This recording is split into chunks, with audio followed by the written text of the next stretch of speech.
Buenos días, somos el equipo 2. Hoy vamos a presentar lo que es la mecánica y las partes de la física que estudian y analizan el movimiento de los cuerpos en general. El equipo 2 somos 5 integrantes en total. Somos Excel, Mayela, Yael, Cristian y yo, Joana.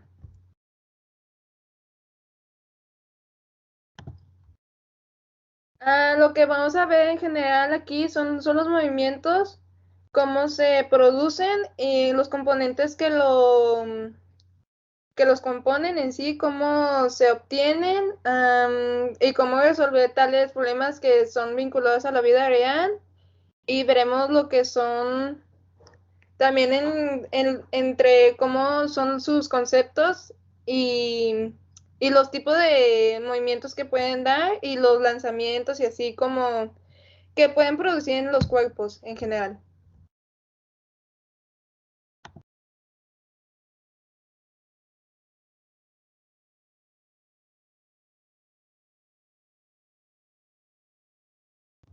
A pasar, sí, mi compañero Yael va a explicar lo que es la cinemática y movimiento de una dimensión. Movimiento de una dimensión. Magnitudes escalares y vectoriales. La ciencia del movimiento se concentra en el tipo de magnitudes físicas que se pueden clasificar en magnitudes fundamentales y derivadas. Estas magnitudes básicamente lo que más se conocen son las escalares y las vectoriales. En estas dos se diferencian por sus características y en qué componentes se basan para la clasificación de la magnitud. Las magnitudes escalares tienen un compuesto que es mediante a un valor numérico y una unidad de medida. Esta no tiene dirección. Los ejemplos son la distancia, la rapidez, la masa, el tiempo, la temperatura. Y en las magnitudes vectoriales, los vectores, se obtiene mediante un valor numérico, la unidad de medición correspondiente y tiene dirección. Los ejemplos son la velocidad, el desplazamiento, la fuerza, el impulso y la aceleración. Características de las magnitudes vectoriales, los vectores. Principalmente un vector es una magnitud física que tiene propiedades direccionales que se pueden interpretar mediante un número, su unidad de medición y la dirección que se dirige.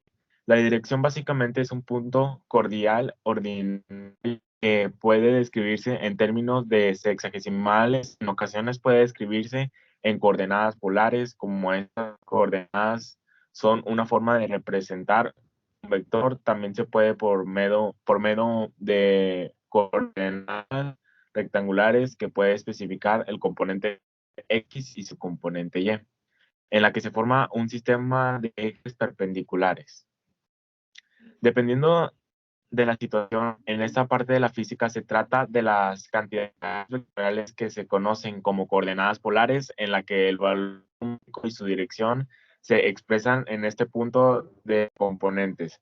Cuando se requiere una operación numérica en la suma o resta de vectores, en las coordenadas polares y rectangulares se ven difíciles, pero a medida que vayan acostumbrando, obtén los resultados de suma o resta, se le conoce como vector resultante. Aquí podemos ver un ejemplo. Componentes rectangulares de un vector, transformación de coordenadas polares o rectangulares. En este aspecto se comprende la conversión de datos en la que tenemos que convertir a otros datos que se necesitan. Y en este caso es en coordenadas polares a rectangulares, por lo que en el problema que se realiza se utilizan la trigonometría. En el ejemplo podemos encontrar las coordenadas rectangulares componentes de un vector, velocidad 25 metros por segundo a 60. Ahí podemos ver los datos, la fórmula, la sustitución y los resultados. Componentes polares de un vector, transmisión de coordenadas rectangulares a polares. En este caso se utilizan las herramientas matemáticas el teorema de Pitágoras establece que la suma de los cuadrados de los catetos de un triángulo rectángulo es igual al cuadrado de la hipotenusa. En los triángulos rectángulos se les llama catetos que forman un ángulo rectángulo del triángulo. Además, también está el mayor de estos tres componentes, es la hipotenusa. Se le llama cateto adyacente porque el triángulo es parte formado con incluso una hipotenusa y cateto opuesto al que te encontraste frente a dicho ángulo. En el ejemplo, encuentra las coordenadas polares de un vector cuyas componentes rectangulares son X igual a 96 newtons y Y igual a 72 newtons. Ahí podemos ver los datos, fórmula, sustitución, resultados. Ahí está un ejemplo. Métodos de los componentes para la suma de vectores. En estos métodos son distintos dependiendo de las magnitudes, como las escalares, que no se pueden sumar ni restar, no de la forma exacta como las cantidades vectoriales, la suma o resta de los vectoriales. Se sigue un procedimiento que es necesario tener el componente de la dirección de los vectores en la que se puede llegar al resultado. Este se le llama vector resultante. Hay diferentes maneras de sumar vectores. Se pueden desde la forma de los métodos gráficos o analíticos en la que se necesitan las fórmulas y cálculo matemático. Para este caso analítico, en la que se utiliza el método analítico que tiene otro nombre más complejo llamado método de los componentes. En la que está, en este método se puede sumar todos los vectores. Ahí podemos ver las fórmulas y un ejemplo. Aquí en la siguiente diapositiva también ver los datos, las fórmulas de sustitución y otro ejemplo. Y las dejo con mi compañera Joana. Ahora vamos a ver lo que es el movimiento en una dimensión. Este movimiento en una dimensión se caracteriza por ser un movimiento rectilíneo. Pero desde este movimiento se divide en dos tipos. Uno, que es el movimiento rectilíneo uniformemente acelerado, que el cuerpo va en línea recta con aceleración constante. Y el otro es el movimiento rectilíneo uniforme. Es cuando el cuerpo se mueve a una velocidad de rapidez constante. Y además de estos dos movimientos tienen características que tienen es la posición, distancia y desplazamiento en una dimensión, donde se define como posición es de un cuerpo donde un sistema es un cuerpo de un sistema de referencia que tienen un eje tanto horizontal o vertical que es dividido con los valores de distancia a partir del origen de algún sistema. En ocasiones estos movimientos se pueden obtener diferentes posiciones dependiendo el movimiento, pero casi siempre se tiene que definir una posición inicial y una final. Y la distancia o desplazamiento se define como el objeto que se mide en unidades de longitud como metros o centímetros.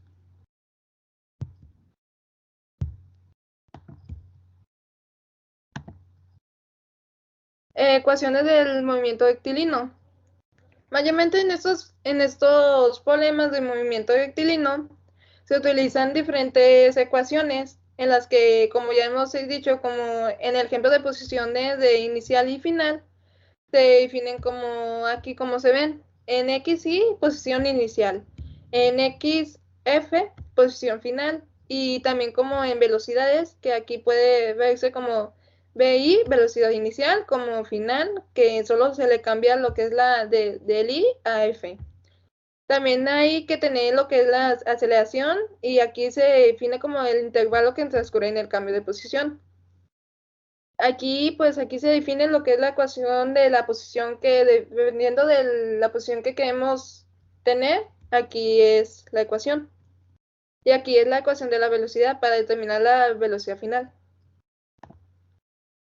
Aquí se ve un tal ejemplo de este tipo de movimiento donde aquí dice un conductor viaja a una velocidad constante de 43.2 kilómetros por hora al pasar por un cuerpo. Y a partir de ahí, sigue conduciendo en línea recta durante 2 minutos. ¿Cuál es su posición respecto al crucero al final de ese tiempo? Primero te dice lo que es esto, que es el velocidad inicial, pero en tanto ahí te dice que la posición inicial es 0, por lo que tenemos ese elemento. La aceleración no te dice y el tiempo sí te dice que en 2 minutos. Por lo que aquí se utiliza la fórmula de la posición final. Aquí se ve cómo se hizo la institución y todo eso, pero pues aquí en ocasiones, como de aquí te dicen lo que es la velocidad inicial, lo tienes que convertir a lo que es metros por segundo, y aquí se ve la conversión. Y de ahí también a minutos a segundos. Aquí, como pueden ver, aquí se ve la sustitución y el resultado de este crucero. Directrices que te ayudarán a dar solución a los problemas. Estos son como ejemplos que se pueden ver de estos problemas. A medida que podemos ir realizando estos problemas, podemos indicar qué puntos podemos obtener. Como ejemplo, es primero de los problemas que tenemos que identificar los datos que te proporcionan.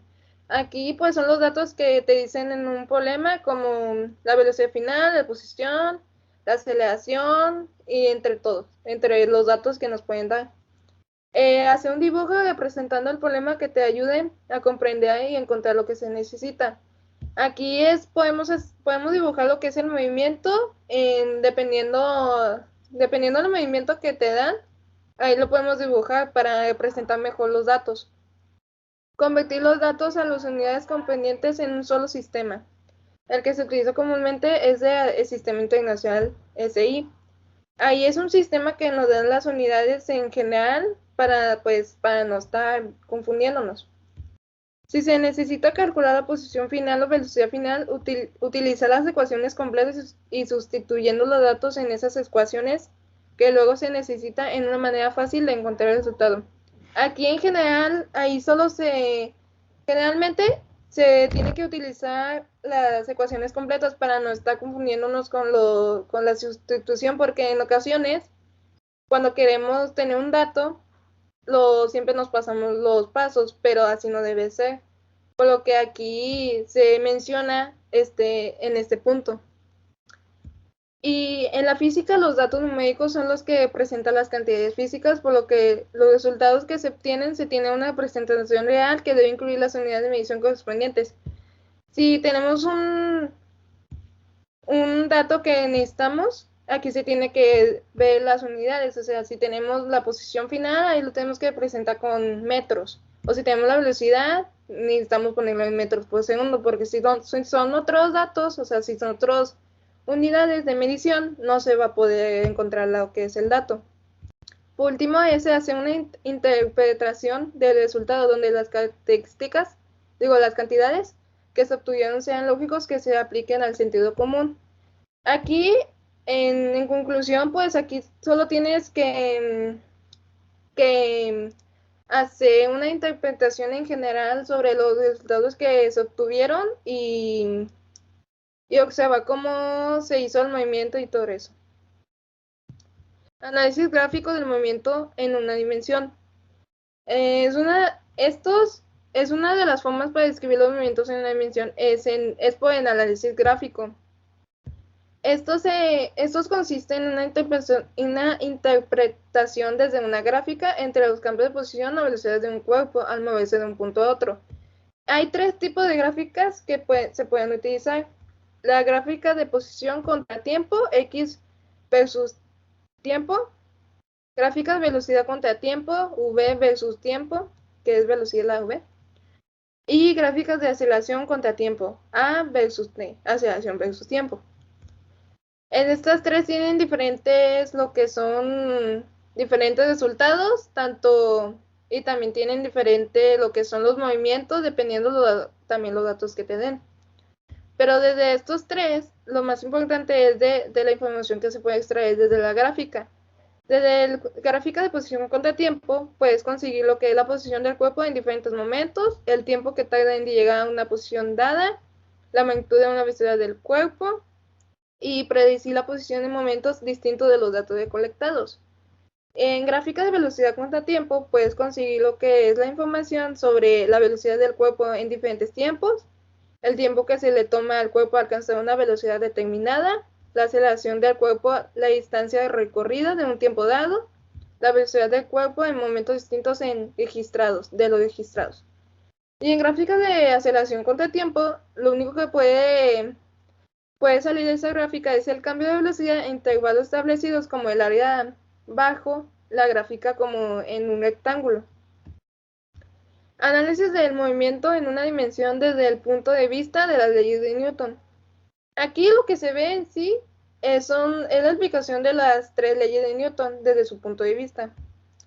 Lo que para recordar lo que son las 3 leyes es la primera ley de Newton, es todo cuerpo permanecerá en estado de reposo o de movimiento rectilíneo uniforme a menos que una fuerza externa actúe sobre él. La segunda ley de Newton, cuando un cuerpo se encuentra bajo la acción de una fuerza neta no balanceada, la aceleración producida es directamente proporcional a la fuerza e inversamente proporcional a la masa del cuerpo. Y la tercera ley de Newton es a toda fuerza de acción corresponde a otra fuerza igual y contraria llamada reacción. Primero que la ley de Newton se puede interpretar desde el vector de velocidad de un objeto puede permanecer constante y si solo la fuerza neta o puede interpretarse como resultante que actúan sobre él es igual a cero. Esto se comprende que la fuerza resultante de un cuerpo es igual pues a cero, en donde su velocidad puede permanecer constante o uniforme, por lo que igual la velocidad puede estar en estado de reposo. La fuerza neta tiene condiciones que puede decir que tienen en estado de equilibrio, donde esta fuerza puede ejercer desde cero. Y en ese estado de equilibrio también tiene como estado de equilibrio estático, que es cuando el cuerpo permanece en reposo o puede ser el estado de equilibrio dinámico, que es donde la velocidad del cuerpo se desplaza en una velocidad constante, donde la aceleración es cero. En la segunda ley de Newton se puede interpretar como cuando una fuerza neta diferente de cero actúa sobre un objeto, su velocidad cambia, es decir, el objeto está acelerado y esta aceleración es directamente proporcional a la fuerza neta e inversamente proporcional a la masa del mismo. Esta fuerza neta resultante puede actuar en el cuerpo, puede actuar pero no igual a cero. Esto es lo que puede establecer lo que es en la segunda ley de Newton en este tipo de movimientos. Aquí como se puede ver, son los ejemplos de las leyes de Newton, aquí que es el reposo y el movimiento. Aquí lo que es la fuerza, sobre que actúa de la fuerza y la aceleración. Y aquí la de tercera ley de Newton, que aquí casi no aplica tanto, pero pues se puede tomar. Aquí pues podemos ver lo que son las reflexiones individuales, los que hemos hecho nuestros compañeros. Y aquí en estos temas lo que se vieron, pues mayormente se vio lo que son el movimiento rectilíneo, las gráficas. También lo que pudimos observar de esto es como estos movimientos se pueden componer en diferentes datos, que pueden ser la posición, la velocidad, y cómo obtener esos datos a medida que, dependiendo del tema del problema que nos den, podemos sacar y cómo interpretarlos, es lo que mayormente se utiliza para obtener estos tipos de datos.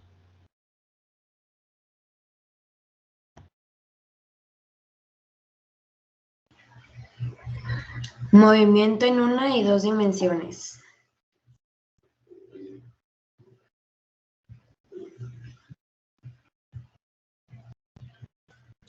Caída de los cuerpos. Concepción aristotélica y galileana sobre la caída de los cuerpos. Aristóteles. En el estudio aristotélica tenían como base los 4 elementos fundamentales que son el fuego, agua, tierra y aire. Aristóteles sostenía estos elementos para poder formar en un mundo que posea una afinidad entre sí. El concepto de peso de un cuerpo está determinado por proporción que contiene cada uno de los elementos, además determina el estado de movimiento natural de las cosas como hacia abajo, los más pesados, que son los compuestos de tierra y agua, pero los que van hacia arriba son más livianos, que son el fuego y el aire.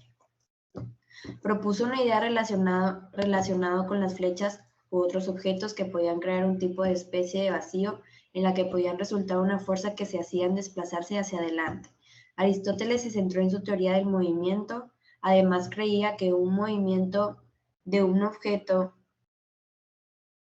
proporcional a la decencia del medio. Una de las críticas sobre la doctrina aristotélica es sobre de la caída de los cuerpos en los cercanos a la Tierra. Aristóteles afirmó que los cuerpos tienen una velocidad proporcional a su peso, es decir, que si se suelta un objeto de diferente peso desde una misma altura, el tiempo de caída sería inversamente proporcional a su peso. Galileo. En la teoría de la caída de los cuerpos de Aristóteles fue cambiada de forma más convincente en los trabajos de Galilei. Según lo que se dice sobre Galileo, sobre la experiencia de descubrir una forma más convincente de esta teoría, es por dejar caer bolsas de diferentes densidades desde la torre de Pisa, donde descubrió que sin importar los pesos, todos llegan al suelo al mismo tiempo. Desde los experimentos del plano cartesiano, Galileo concluyó que todos los cuerpos caen de la misma velocidad en la que se considere fricción. En el procedimiento que usó Galileo con el tiempo fue mejorando hasta llegar como el método científico. Aceleración gravitacional.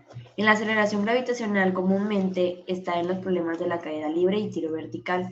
Estos movimientos se describen de las mismas condiciones que en los movimientos rectilíneos. Estos movimientos naturales se gobiernan por las leyes de la dinámica, además predominan los movimientos rectilíneos con aceleración constante, donde esta aceleración es natural, en la que es misma para todos los cuerpos cuando caen desde una altura o son arrojados hacia arriba para poder regresar al suelo. Este se conoce como la aceleración gravitacional y en cual fue descubierto por Galileo Galilei por la formulación de las leyes que rigen la caída de los cuerpos. Esta aceleración gravitacional tiene considerado su valor como 9.8 metros sobre segundos cuadrados y que es una magnitud vectorial, tiene dirección donde apunta hacia el centro de la Tierra. Caída libre y tiro vertical. La caída libre es el movimiento que describe un cuerpo cuando se mueve libremente bajo la influencia de la gravedad.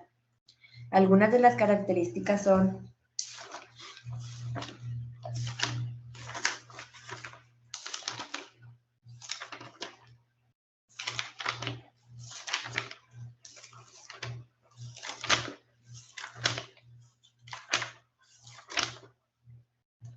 es un movimiento con una trayectoria vertical rectilínea, es un movimiento con aceleración constante y es un movimiento que parte del reposo.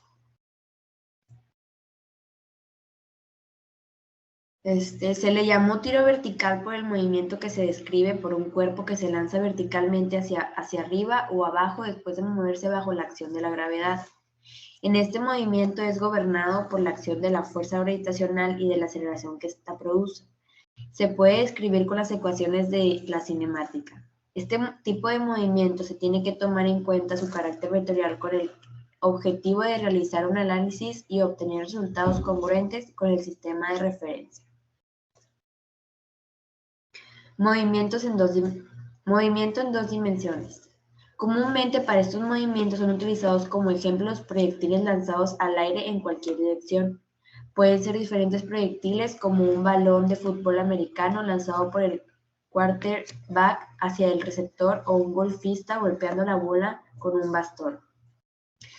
Se utiliza la descripción matemática para este tipo de movimientos. Una de las aportaciones de Galileo Galilei es conocido como principio de independencia de los movimientos, en los que puede enunciar: cualquier movimiento en la naturaleza puede analizarse como la combinación de dos o más movimientos rectilíneos independientes entre sí. Para resolver un problema de movimientos en dos dimensiones se tiene que Imaginar este movimiento como resultado de dos movimientos rectilíneos combinados en la que uno de ellos sea dirección horizontal y otro vertical.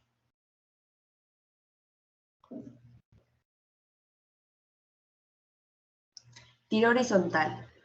Se llama así porque el cuerpo, cuando es lanzado desde una determinada altura con una dirección horizontal, la trayectoria es el resultado de la combinación de dos movimientos, uno horizontal donde el cuerpo avance hacia un frente con velocidad constante y uno vertical que es donde actúa la fuerza de gravedad, en la cual su velocidad vertical se va aumentando de 9.8 metros sobre segundos cuadrados en cada segundo del tiempo que vaya descendiendo el objeto. Aquí en esta tabla podemos ver las fórmulas de tiro horizontal, por ejemplo, ecuaciones del movimiento en el eje X, ecuaciones del movimiento en el eje Y, magnitud de la velocidad del proyectil en un determinado punto de su trayectoria y su dirección. Tiro parabólico. En este tiro es común verlo como ejemplo en proyectiles porque tienen un lanzamiento del objeto de una dirección que tiene un ángulo con la horizontal de una velocidad determinada. Este tiro se puede simplificar en dos dimensiones que tiene un movimiento horizontal que se desplaza en un eje vertical. La aportación de Galileo Galilei sobre el principio de independencia puede analizar este tipo de movimientos descomponiendo cada uno de los ejes y tratar cada uno de los componentes como movimientos rectilíneos independientes. Tiene condiciones que se deben de considerar, como cuando vas ascendiendo el componente vertical de la velocidad se va disminuyendo por la acción en la gravedad en la que obtiene un valor cero cuando alcanza su punto más alto. En este movimiento equivale un tiro vertical hacia arriba porque en los tiempos que va en ascenso y descenso son iguales. En el movimiento horizontal no tiene ninguna aceleración, entonces el desplazamiento en esta dirección que tiene una velocidad constante durante un tiempo que el proyectil está en el aire.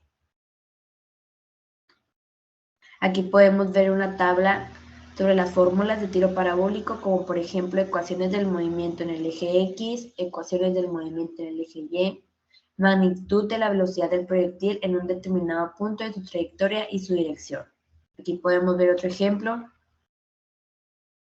sobre el tiro parabólico. Aquí podemos ver las reflexiones sobre este tema de todos mis compañeros.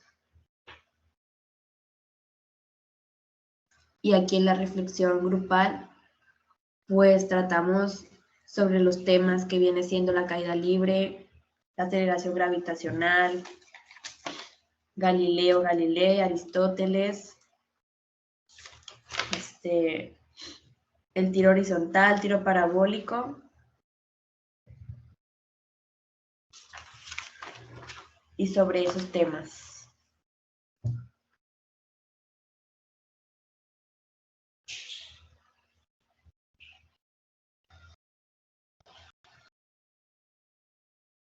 Cinemática.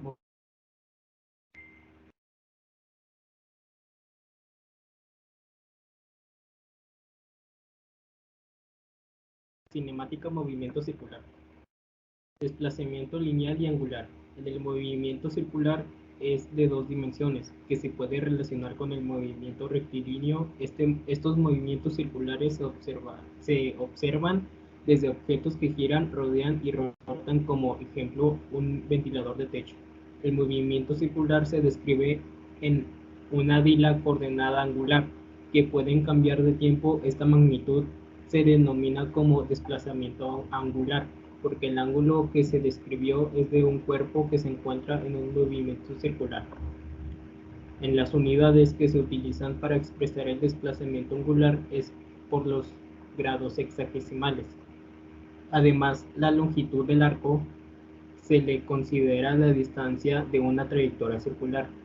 Otra unidad mediada para este desplazamiento es el radián, que es el ángulo que se forma con el centro de un círculo por un arco de la circunferencia, donde la longitud mide lo mismo que la longitud del arco circular, y el radio del círculo, la longitud del arco y el radio de la circunferencia son magnitudes de longitud y miden lo mismo por el ángulo que se obtiene es de un radián. Aquí podemos observar una circunferencia donde podemos ver la velocidad angular es igual a velocidad lineal entre radio. Velocidad lineal y angular. La velocidad con relación con el movimiento rectilíneo es unado la razón de cambio de posición con el tiempo. Se puede interpretar como si un objeto se desplaza en una trayectoria circular en un intervalo de tiempo define la razón de rotación. Lo que se llama velocidad angular, esta velocidad es una magnitud de desplazamiento angular dividido con el tiempo que se tarda en recorrer el ángulo. Su unidad de la velocidad angular en el sistema internacional son los radianes por segundo, que también se pueden expresar como S a la menos 1, porque el radián es una unidad adimensional, la velocidad angular es una magnitud vectorial. Como ejemplo, aquí podemos ver un problema de un automóvil que se desplaza por una carretera en las montañas que tiene diversas curvas debido a una topografía del lugar, y una de esas curvas tiene un ángulo de 180 grados. El auto toma la curva, luego avanzó hasta terminarla en un tiempo de 5 segundos.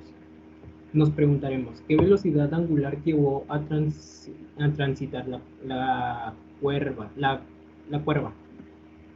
Los datos que nos dan son 180 grados, 0 grados y 5 segundos.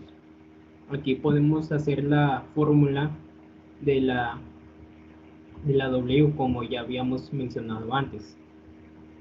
Para dar el resultado tenemos que hacer la sustitución y así dar el resultado final.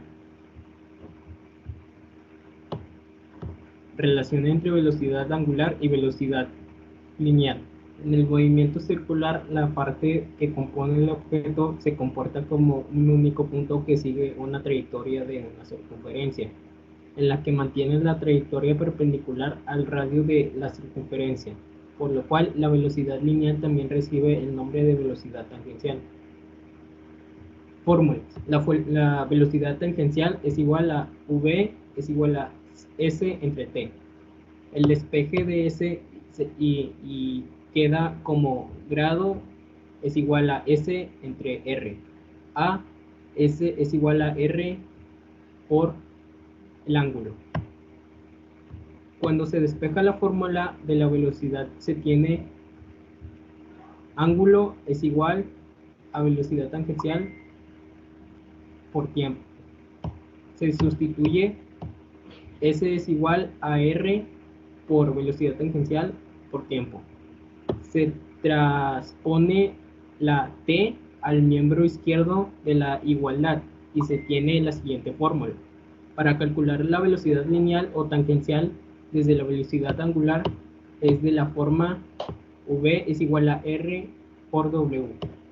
Aquí podemos ver un ejemplo de una circunferencia donde tiene algunos puntos a su alrededor.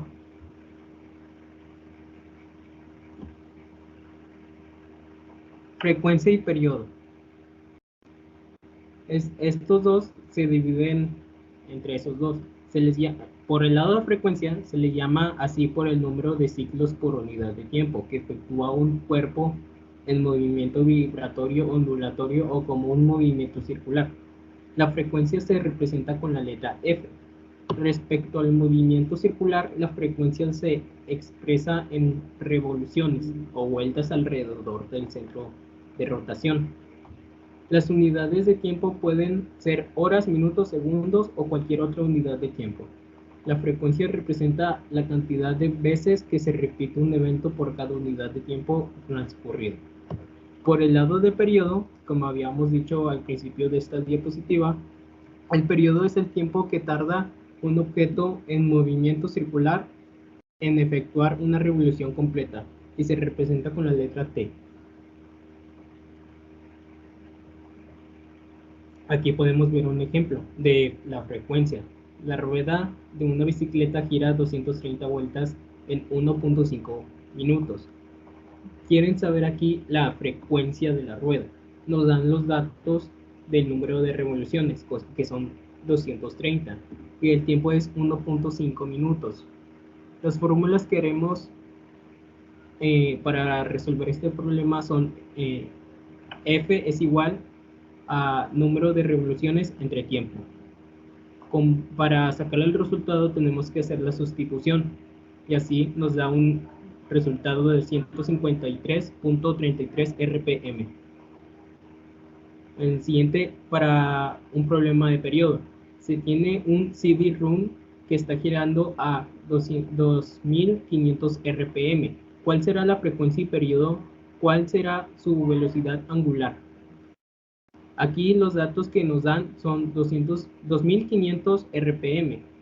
Nos dan las fórmulas y para llegar al resultado tenemos que hacer la sustitución.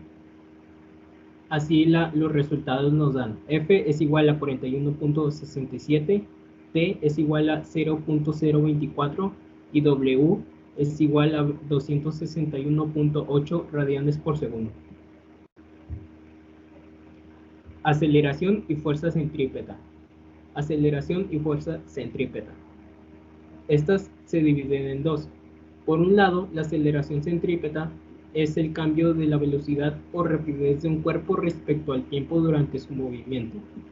En el movimiento circular uniforme, la velocidad del objeto no cambia en su magnitud, pero sí existe un cambio en la dirección del movimiento, por lo que este tipo de movimiento es acelerado.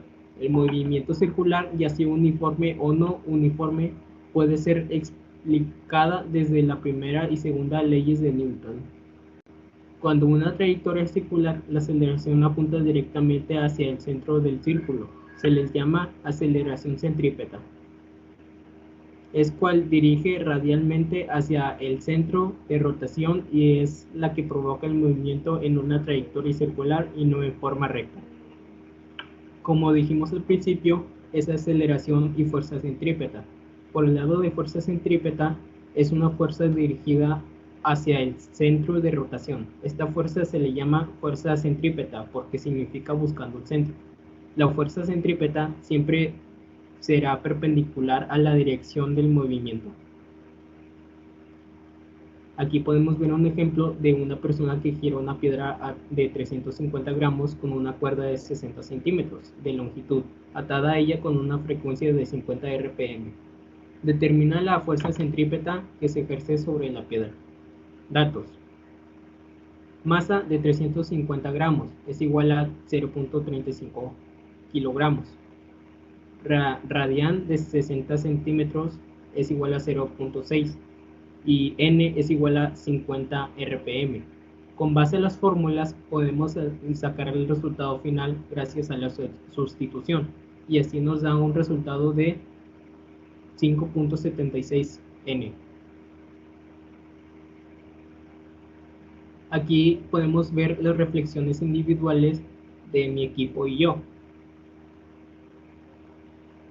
Y por último, la reflexión grupal que hicimos el equipo.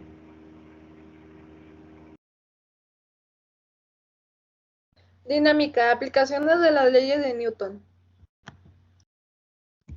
Aplicaciones de las leyes de Newton. Movimiento sobre un plano de fricción.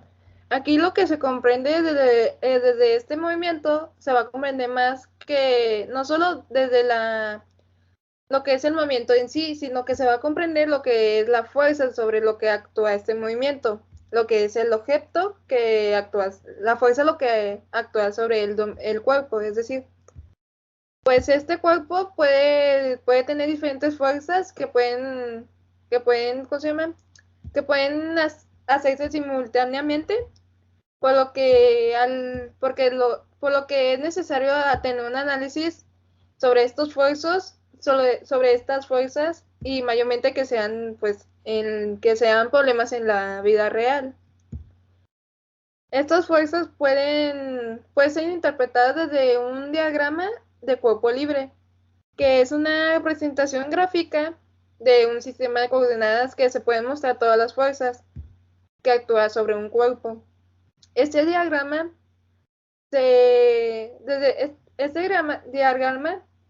se puede analizar lo que son las fuerzas y puede determinar el cuerpo si está equilibrado o no. Además, este diagrama nos puede ayudar a verlo de una manera sistemática y estructurada a lo que son las fuerzas que actúa el cuerpo, con expresiones algebraicas o decir lo que son los datos vectoriales, utilizando pues sus ecuaciones para conseguirlas. Aquí pues como se pueden ver, aquí son como diagramas de cuerpo libre. Aquí se puede ver uno mucho con los datos y así, entre estos dos. Aquí pues, aquí es el procedimiento general para el análisis vectorial de las fuerzas y la resolución de problemas. Primero que todo, lo que se tiene que hacer es identificar lo que son identificar las fuerzas que actúan sobre el cuerpo y determinar en el plano, determinar si el movimiento está en un plano horizontal, es decir, que esté en el eje X, o sobre un plano vertical, que es en el eje Y. Después es hacer lo que es el diagrama del cuerpo libre con las fuerzas identificadas, es decir, que hay que poner lo que son los datos que nos proporcionan en ese diagrama y identificar pues cuáles son las fuerzas que determinan al cuerpo, más bien. Pero en el caso que existan fuerzas de algún cuadrante, hay que descomponer esos componentes rectangulares, o sea, es decir, que hay que encontrar lo que es la fuerza en X y fuerza en Y. Después de realizar lo que es el cuerpo libre, hay que sumar las fuerzas de cada uno de los ejes. Aquí se muestra lo que son en la ecuación de estas fuerzas de Fx. Si hay más de fuerzas, como 4 fuerzas, se tiene que hacer igual que en el eje Y, que hay que sumarlas todas. Ah, para encontrar lo que es la fuerza resultante de todas estas fuerzas aplicadas, se puede hacer en dos fórmulas. Una es desde la fórmula de la segunda ley de Newton, que la fuerza resultante es igual a masa por aceleración. O se puede utilizar el método de los componentes, que es fuerza resultante igual a raíz a lo que se sumó de todas las fuerzas en el eje X al cuadrado más toda la suma de las fuerzas en el eje Y al cuadrado. Pero además de estas fuerzas, como son dos fuerzas que pueden conseguir lo que es la fuerza resultante, estas dos expresiones en ocasiones se pueden salir iguales o pueden ser diferentes, pero por decimales. Aquí se puede ver con lo que es la ecuación de estas dos combinadas. Aquí y acá son lo mismo, solo que dependiendo de los datos que se nos den, los podemos sacar.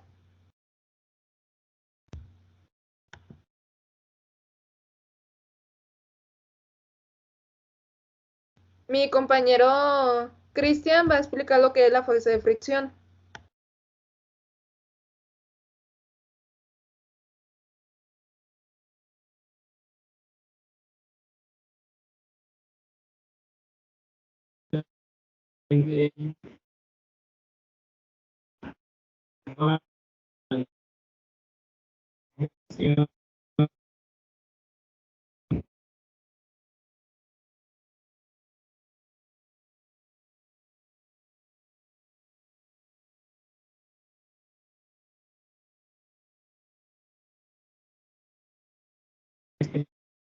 Significa F. Se opone al movimiento del deslizamiento entre las superficies en contacto y sigue una dirección paralela a ellas. El origen físico de la fuerza de fricción es la irregularidad en las superficies de contacto.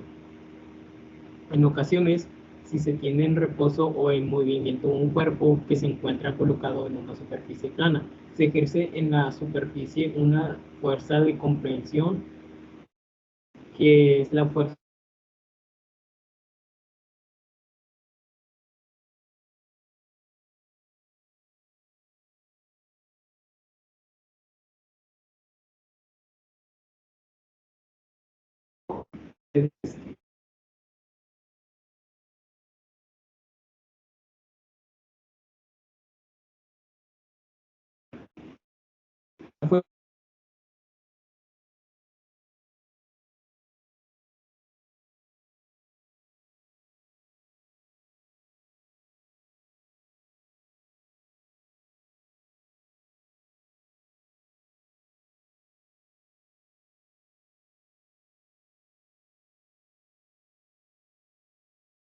es por lo que es adimensional. Aquí podemos ver en la imagen una lupa con las siguientes fórmulas que acabamos de mencionar.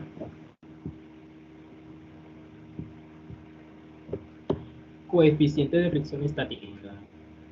Al objeto se le aplica una fuerza F y no se mueve, por lo cual la fuerza de fricción estática se opone al movimiento. Así lo define la siguiente fórmula, donde la M y la S se conoce como el coeficiente de fricción estática. El coeficiente de fricción cinética es cuando la fuerza aplicada a un objeto es superior a la fuerza de fricción estática máxima, por lo que el objeto se mueve, pero la fuerza de fricción no se desvanece, sino que actúan en el movimiento, y la fuerza que se opone al movimiento se llama fricción cinética. Se define con la siguiente fórmula. El mk es el coeficiente de fricción cinética. Estas dos expresiones son muy útiles en el análisis de las fuerzas por los cuales nos proporcionan a resolver ejercicios y problemas de aplicación de las leyes de Newton. Estática. La estática se comprende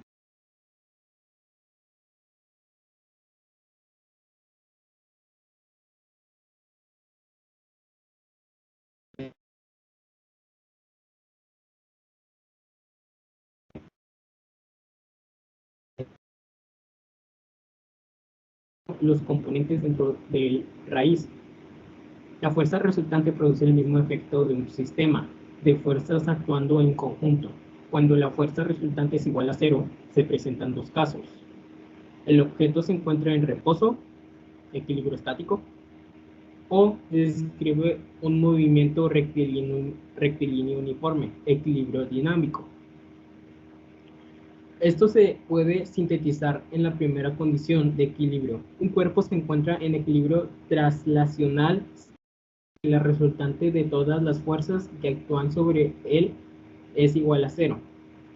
En la configuración del sistema de fuerzas hay coplanares si todas se encuentran en el mismo plano, y no coplanares si se encuentran en el espacio de 3 dimensiones. Cuando las fuerzas son más de uno que se están actuando sobre un mismo punto, recibe el nombre de fuerza concurrente. Pero si un objeto actúan dos o más fuerzas, se produce una fuerza resultante. Además, si se quiere que un objeto se encuentre en equilibrio, se puede aplicar una fuerza a igual magnitud, dirección y en sentido contrario a la resultante. Esta fuerza se considera como fuerza equilibrante.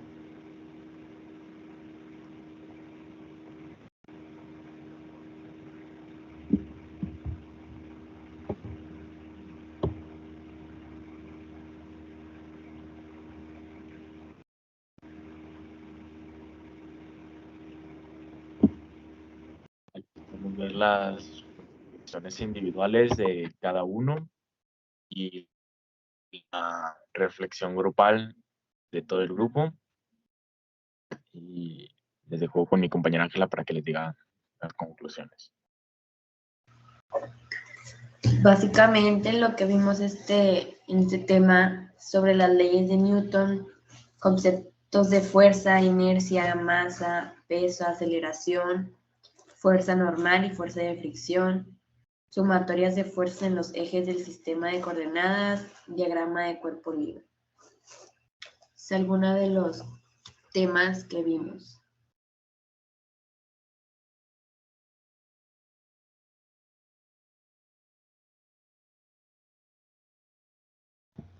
En conclusión, en todos estos temas fue que mayormente estos movimientos se pueden relacionar en diferentes aspectos de la vida cotidiana, como los podemos ver. Pero en ocasiones se puede ver en la naturaleza o en lugares que son frecuentemente vistos en nosotras las personas. Como vimos las leyes de Newton, se puede relacionar con los movimientos. Se pueden ver en cada movimiento que que desde los cuerpos que están en el aire que hasta incluso pueden estar en el suelo, entendiendo que cada sus componentes del movimiento y analizándolo de esos datos, estas se pueden ver frecuentemente en la vida cotidiana. Pero en ocasiones cuando nosotros no ponemos atención a lo que son los acontecimientos de estos tipos de movimientos, no tenemos la conciencia en cómo interpretarlos o cómo verlos en sí en nuestra vida diaria. Como ejemplo, es el ascenso de un avión o lanzamiento de un balón, lanzando un proyectil, el tiro de un balón a una distancia determinada. Pueden ser diferentes ejemplos que nosotros no ponemos atención.